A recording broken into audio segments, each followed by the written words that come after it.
If you have a big area of your image like this ceiling, odds are you're not gonna be able to find a texture that is just right.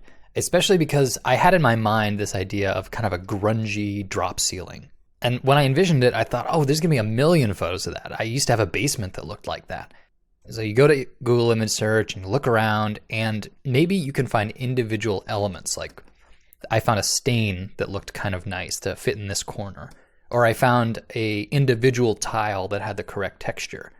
But none of it really added up to be what I needed. This is a common scenario. Here's where you're gonna have to do a bit of building on your own to get the exact look you're going for. And when I make a texture like this, I'll often think of it in kind of two pieces. There is the base texture, which in this case is a nice ceiling. A ceiling that has the dividers, the texture, the scale, but that isn't very worn. And then I think of detail elements. And I might want to place those by hand once everything is in context. Well, here I've got a 2048 pixel square texture, and this is just an old habit from making game textures. But what I need to do is start with something I want. Here's just a single piece of the texture I'm going for. I need to know that's going to be generally the base, so I can kind of duplicate this around. I want the scale to be a little different just to kind of, rough things up.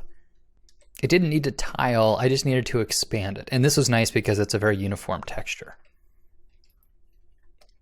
This is the general base, but obviously it needs to be in individual tiles. And so here's where I have to think about what's the scale that my dividers are gonna be. And I think this is about right.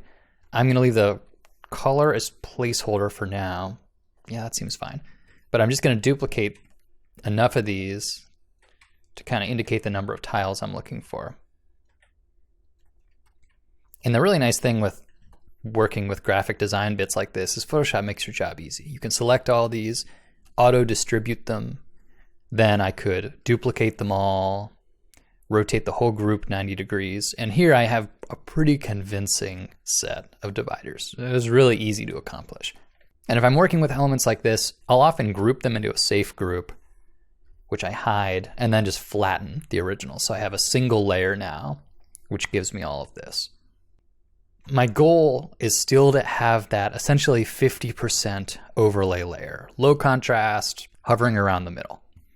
So once again, I'll open up my histogram and my properties, and I'm just gonna tweak both of these to kind of get in the right zone.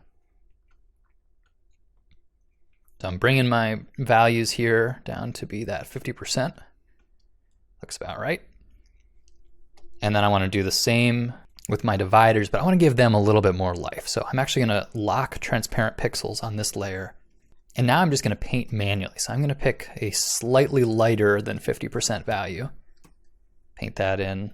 I'm trying to give myself a little bit of variation here and there because this is a more reflective surface. This would generally be like little metal dividers between the matte surface of these popcorn finish.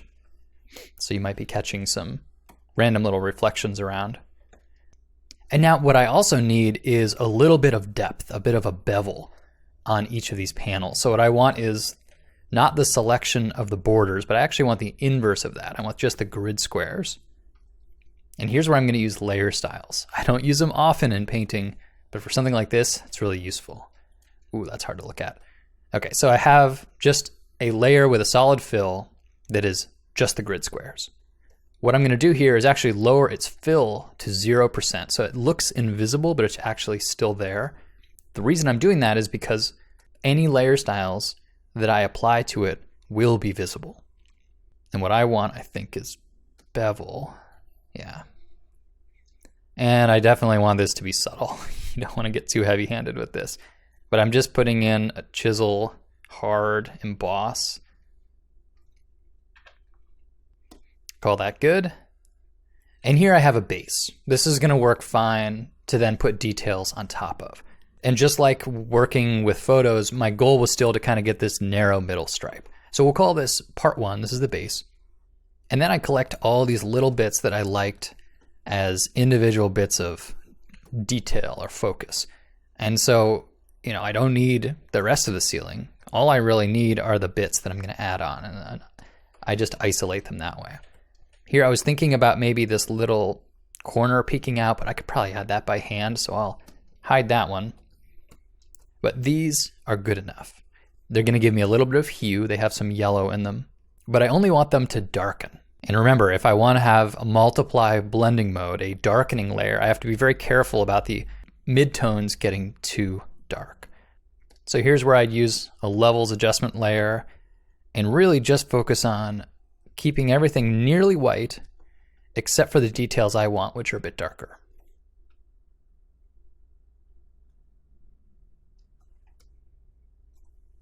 That'll probably work okay. And I also then might want to pull some of the color out. I'll do the same with this one here.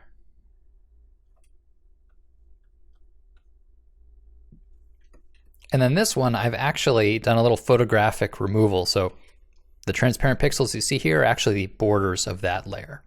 I'll leave this one as is. And then I'm going to flatten down all of those adjustment layers so I just have individual layers that I can bring into my other document. And now if you watched part 1 of this collection, you know the perspective is crucial for something like this. So I almost always have a perspective guide here just to, help me get things into place. But I have my named group here. I paste it in place. And I want to get my perspective right on this one. So I'm going to create it as a smart object just so I get these corner pins better. I sped up the footage here, but really I'm just trying to make sure that I get this perspective correct. And I notice here I actually have a bit of a corner missing. This is easy. You can just make another copy, and then just like I showed in the first video, you can just sort of shimmy it along in perspective and get a little more. But once you've definitely gotten the perspective right, we can call this the base. And so here I'm going to set this to overlay. And now I've got that nice base in place. It's too clean for now, but it is really a useful step to have the foundation good before you start grunging it up. Now I'm going to make another group, same shape. I just want this one to be a different blending mode. So I'm going to call it Ceiling Details. Apply the mask, and this time it's going to be set to the multiply blending mode. Then I just bring those details into the image and I start to skew them into the correct perspective. And you can be as careful with this as you want to be. As I'm looking at this, I'm realizing all these details are a little too dark. Well, specifically this one. So I'm going to lighten that up a bit. But now I have the control of essentially making the ceiling dirty at my command. I'm not limited by however the original photo had all these elements already laying next to each other. I've essentially gone out of my way to isolate things first and then to piece them back together. And in doing so, I get so much finer control. Now, it's possible you luck into finding, the perfect photo and you can kind of drop it right into your image. This is a lot easier if you take your own reference photos. And depending on your subject, that could be pretty easy to do. But I think more often than not, what you end up with are little bits in 4 or 5 different photos that all are elements you want to include. But they're not going to be the same perspective. They're not going to be the same lighting. It's up to you to know how to reverse engineer them and pull them apart. So then you can piece it all back together with your own rules.